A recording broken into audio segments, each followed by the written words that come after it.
તો પણ રાજા હરિશ્ચંદ્ર પોતાના ધર્મનું આચરણ કરે છે. સામે પરમાત્મા ઊભા છે તેમ છતાં તે પોતાની નીતિમત્તા નથી ચૂકતા.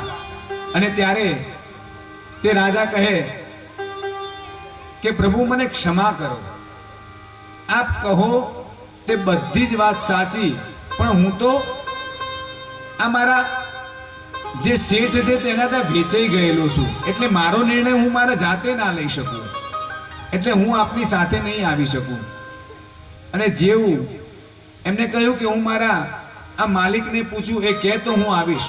અને જ્યારે એ આવું બોલ્યા અને ત્યારે તેનું માલિકના જે સ્વરૂપે હતા ત્યાં ભગવાન ધર્મરાજ સ્વયં પ્રગટ થયા છે અને તેમને કહ્યું કે હે રાજા હરિશ્ચંદ્ર,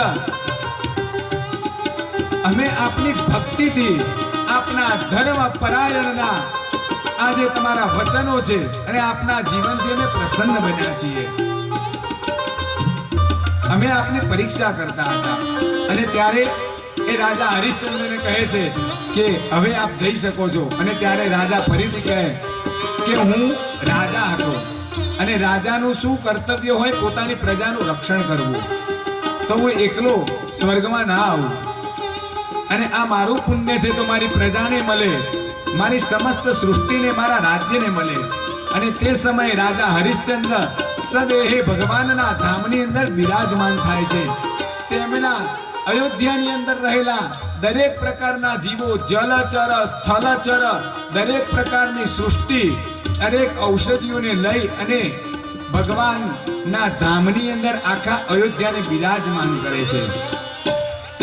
અને ફરીથી ત્યાં આગળ અયોધ્યાની રચના થાય છે. શ્રી કૃષ્ણ કનૈયા.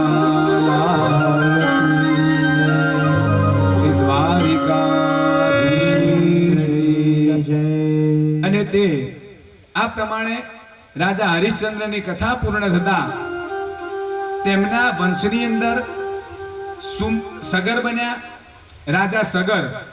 સગર પછી તેમના પુત્ર અસમંજસ, અસમંજસ નહીં, ઘણીવાર મારે પણ એવું થતું અસમંજસ બોલું, પણ એનું નામ હતું અસમંજસ, એમના પુત્ર. અને એમના પુત્ર અંશુમાન, અંશુમાનના પુત્ર દિલીપ, દિલીપના પુત્ર ભગીરથ. અને તે ભગીરથ રાજા આ પૃથ્વી ઉપર ગંગાજીનું અવતરણ કર્યું. અને એના કારણે આજે આપણે હરિદ્વાર, કાશી, જે કોઈ પણ જગ્યાએ ગંગા સ્નાન કરીએ છીએ એ ભગીરથ રાજાના આભારી છે. અને ત્યારે રાજા ભગીરથના પહેલા આ જે સગર હતા તેમને અશ્વમેધ યજ્ઞ કર્યો. અને અશ્વમેધ યજ્ઞની અંદર એ ઘોડાની ત્યાં પૂજા આવતી હોય છે. અને તે ચોરવા માટે ઇન્દ્ર ત્યાં આગળ આવે છે. અને ઇન્દ્ર ત્યાંથી તે ઘોડાને ચોરી અને લઈ જાય. અને ગંગા સાગરના નજીક દક્ષિણ કિનારે કપિલ મુનિના આશ્રમની અંદર તે ઇન્દ્ર તે ઘોડાને સંતાડી આવે છે. અને આ સગર રાજાના 60,000 પુત્રો હતા. તેમની 2 પત્ની, એકનું નામ સુમતી અને બીજી પત્નીનું નામ કેશિની. કેશિની દ્વારા એક પુત્ર અસમંજસ અને એનો પુત્ર અંશુમાન. હવે આ 60,000 પુત્રો પેલા ઘોડાને લેવા ગયા. હવે તેમને ખબર નહીં કે આ શોધતા શોધતા શોધતા કપિલ મુનિના આશ્રમમાં પહોંચ્યા. અને કપિલ મુનિ ત્યાં સમાધિમાં બેઠા છે. અને તેમને જેવા કપિલ મુનિને જોયા તેમની આંખો બંધ હતી, સમાધિની અંદર બિરાજમાન હતા. અને તેમને આ કપિલ મુનિને ચોર સમજ્યા. અને જેવા તેમને ચોર જાણ્યા એટલે તેમને કહ્યું કે આ જ ચોર લાગે છે આ મુનિ, અને આપણને આવતા જોઈ અને આ ઢોંગ કરે છે. અને જેવું આક્રમણ કરવાનો વિચાર કર્યો અને તેમના અવાજથી કપિલ મુનિની આંખો ખુલી ગઈ. અને જેવી તેમની આંખો ખુલી તેના તેજ દ્વારા આ 60,000 જે પુત્રો હતા તે ત્યાં આગળ બળી અને ભસ્મીભૂત થઈ ગયા. હવે આ બાજુ ઘોડો લેવા આવ્યા હતા, પણ ત્યાં આગળ તો તેમનું દેહનું વિલય થઈ ગયું. હવે તો એ સગર રાજાને એના સંતાનોને શોધવાની ચિંતા થઈ. હવે સંતાનો શોધવા લાગ્યા, આમ તેમ દોડવા લાગ્યા, પણ સંતાનોનો કોઈ પતો ના લાગ્યો. અને ત્યારે તેમના આ અંશુમાન પુત્ર, તેમના પુત્રના પુત્ર અંશુમાન ત્યાં આગળ શોધતા શોધતા આવ્યા. કપિલ મુનિની પાસે ગયા. કપિલ મુનિને પ્રાર્થના કરી, આપે અમારા ભાઈઓને જોયા છે? કપિલ મુનિએ કહ્યું કે આ તમારા ભાઈની રખ્યા છે, આ છે એ. અને જો ત્યારે તેમને આ આખું વૃત્તાંત સાંભળ્યું અને તેમને ખબર પડી કે મારા આ ભાઈઓથી આવડી મોટી ભૂલ થઈ ગઈ. અને ત્યારે કપિલ મુનિને કહ્યું કે હવે મારે શું કરવું, મારા ભાઈઓને ભસ્મ થઈ ગઈ. તો એટલે કપિલ મુનિએ કહ્યું કે આપના ભાઈ, જો આપ તેમને ગંગાજી નું જળ ચડાવો તો તેના દ્વારા આમની મુક્તિ થશે.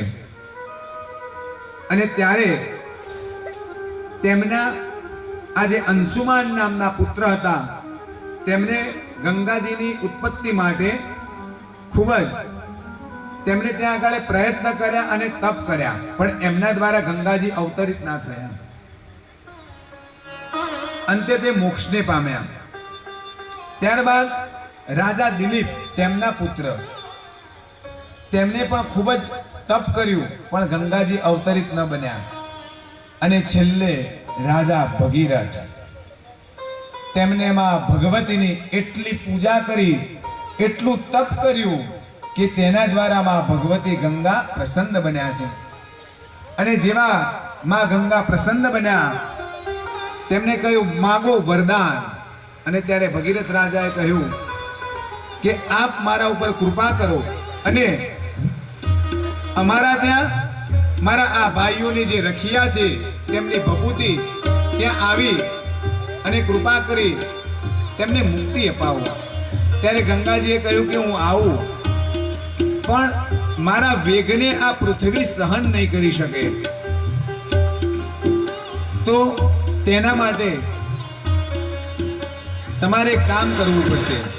તો કે શું?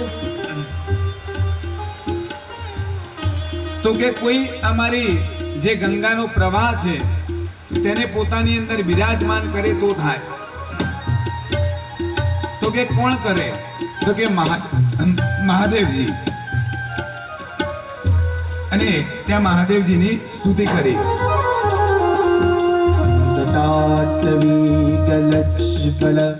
प्रवाहपावितस्थले वले विलम्बितं भुजङ्गतुङ्गमालिका डम डम डम डम निनादवडमर्भगं चकार चण्डताण्डवो तनोतु नः शिव शिवं जटाकटाः सम्भवम् रमण्यनिं पटेजरी विलोलवीचिवल्लरी विराजमानवल्लरी.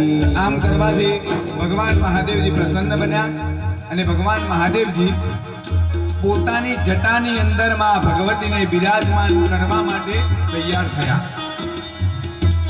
અને માં ગંગાજી ત્યાં અવતરિત થયા અને મહાદેવજીએ પોતાની જટાની અંદર માં ગંગાજીને બિરાજમાન કર્યા છે. જટાકટા હસભ્રમ ભ્રમણિર્જરી વિરોલરે ચિવલ્લરી વિરાજમાન મૂર્ધની દગત દગત દગત ललाट पट्ट पावके किशोर चंद्रशेखरे रति प्रति क्षणं मामा. આ રીતે ભગવાને પોતાની જટામાં ગંગાજીને ધારણ કર્યા. જટા કટા હસંભ્રમ.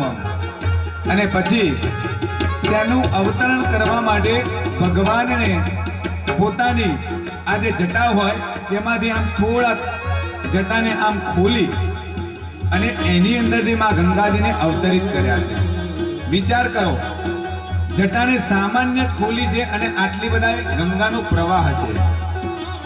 જો જટાને પૂરી ખોલી હોય તો શું થાય? પ્રલય આવી જાય.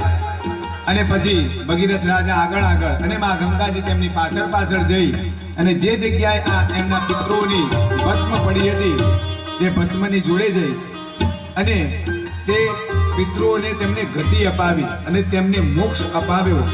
આ રીતે તેમના પિતૃઓને ગતિ મળી અને ત્યારબાદ તેમના વંશની અંદર આગળ દીર્ઘબાહુના પુત્ર રઘુના પુત્ર અજ અને અજના પુત્ર દશરથ અને દશરથના ત્યાં કોઈ સંતાન ન હતું.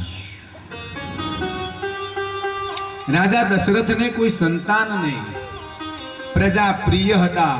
દરેક લોકો તેમને ખૂબ જ માન જાળવતા. રાજા દશરથને ઘણા લોકો મેણા ટોણા સાંભળવા મળે કે કોઈ સંતાન નથી, સંપત્તિથી શું થાય? અને ત્યારે તેમને મનમાં વિચાર કર્યો સંતાન માટે. તેમને પોતાના ગુરુ મહારાજને રજા લીધી છે અને ગુરુ મહારાજને કહ્યું કે આપણે કોઈ સંતાન નથી તો તે સંતાન માટે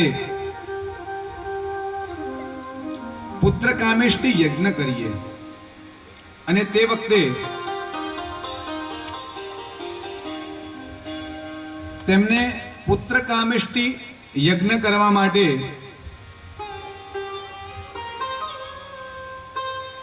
શૃંગી ઋષિને બોલાવ્યા છે.